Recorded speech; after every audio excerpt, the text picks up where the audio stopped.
aver organizzato questo piccolo convegno con il nostro onorevole Davide Caparini, che è un esperto di emittenza privata, in quanto è anche direttore di Telepadania, quindi è la persona giusta secondo noi per parlare di queste cose. La prima parte... Sì, sta andando bene ora. Sì, ora si è abbastanza niente.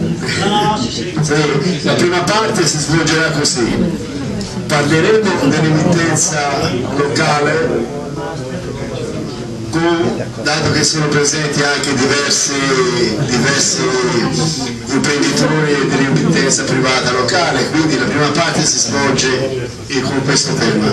La seconda parte sarà una cosa più politica, riservata ai militanti della Lega, quindi se volete ascoltare anche la seconda parte attenderete la fine del primo periodo, dove si parlerà di emittenza pubblica locale. Quindi io lascerei la parola subito a Davide Caparini e poi dopo